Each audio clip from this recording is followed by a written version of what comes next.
Hi, kumusta po kayong lahat? This is Ashley Jong. Kumusta yung maghapon nyo? Ako, okay lang. Okay, so, wala lang. Bago ako bumaba ng sasakyan, kasi pagdating ko ng bahay, alam niyo yun, hindi na makagawa ng video. Medyo busy na ako kasi mga anak ko kailangan ko pang pakainin. Kailangan ko pang ipagluto. Alam niyo yun, dami kong dapat gawin. So, ayan. So, ang topic natin ngayon ay, ano bang magandang topic?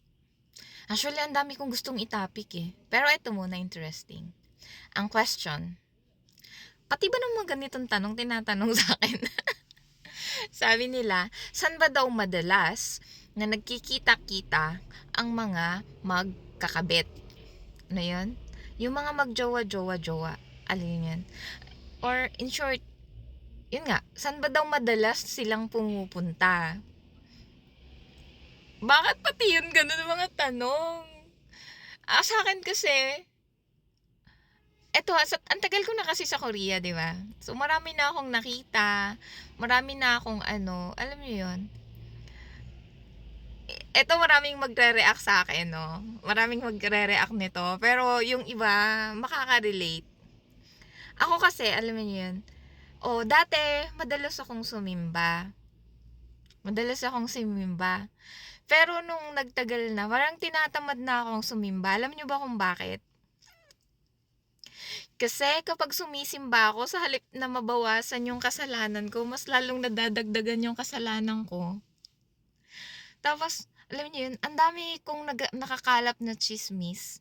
And ang dami kong nadidiscover na, ay, yun pala yung jowa niya.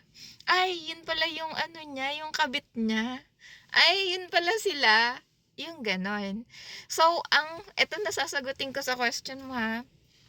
Para sa akin na hindi naman lahat, hindi lahat, pero lalo na mga Katoliko, ay hindi ako magagalit mga taga-simbahan dyan. Okay, hindi na yung mga taga-Katoliko.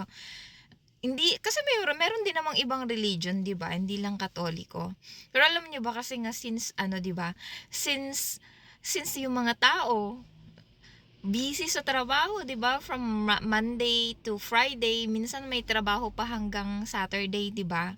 And then yung iba, alam mo 'yun, medyo may syempre, hindi talaga nawawala sa atin na si God, 'di ba?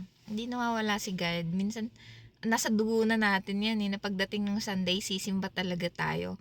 So, para sa akin, alam niyo ba, sa experience ko and sa mga nasaksihan ko, sa mga nakikita ko, alam nyo ba yung dun hindi man anong sabihin na parang bad mang sabihin, pero alam nyo, ang dami kong nakikita sa simbahan na ganun, yung mag-couple-couple, makikita mo naman, lalo na kung late kang dadating, makikita mo, nandun ka nakasaupo, doon ka uupo sa likod, di ba, sa simbahan, makikita mo yung mga couple-couple doon. Tapos, since, karamihan kasi mga kakilala ko din, may mga kilala ako, hindi naman lahat, mga EPS medyo kilala ko yung iba, tapos yung mga ganun na yung mga ganun, yung tipong alam mo na may asawa sa Pinas, or alam mo na may asawa sa Korea, ganun, makikita mo dun na may mga partner. So, para sa akin, hindi man lahat, based po sa aking mga nakita, based po sa aking, yun na nga, sa experience ko, meron po, marami, alam mo yung gustong-gusto, meron po sa simbahan, para sa akin na, sa mga sa mga na-encounter na, kasi hindi naman ako pumupunta ng, alam mo yung pagpupunta ka ng motel, makikita mo ba doon yung mga shit. Makikita mo ba yung mga pumapasok doon? Hindi naman, di ba? So, hindi ko rin masasagot. Siguro, madalas silang pumunta ng motel, pero yung sa public, meron ayun, simbahan, kasi nagbabawas sila ng kasalanan. Uy, joke lang Pero totoo, real talk to talaga, real talk. Try nyong sumimba. Oo. Try nyong sumimba, lalo na dun sa simbahan ng mga malalaki na maraming sumisimba. Try nyo po. Huwag po kayong papasok. Huwag po kayong pupunta ng maaga. Kasi pag maaga kayo, di ba? Either na dun kayo sa unahan or kung maaga po kayong dadating, dun po kayo uupo sa huli, dun sa pinakalikod. Para alam na alam nyo or kitang-kita nyo yung mga pumapasok. Dun nyo makikita, marami kayong matutuklasan sa simbahan.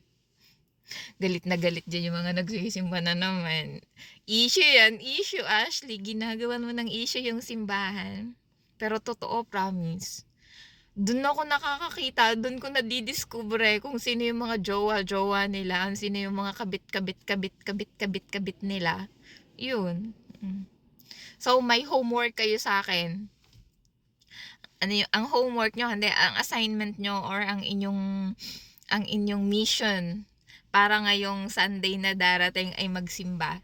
Tapos doon kayo sa likod, uupo ha, para makita nyo kung sino. As in, makikita nyo talaga kung sino yung mga jowa-jowa na mga may asawa.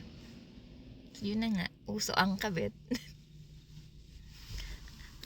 Sabihin nyo na parang sinisilihan yung sa pagkukwento. Hindi, pero totoo lang talaga, kaya ako nag-stop sa pagsimba. Ngayon na lang ulit ako bumabalik sumimba eh. Ang tagal ko din na hindi sumimba, ilang years na din akong hindi sumisimba na ano. Kasi nga, hindi, nung nag-pandemic, di ako sumisimba. Ngayon nga lang ako bumabalik, na nagsisimba-simba. Minsan lang din. Alam mo yun. Pero dati, ganun talaga. So, yun. Comment yung mga may nakikitang ganyan. I-comment nyo nga dito kung tama ba ako mali. Yun lang.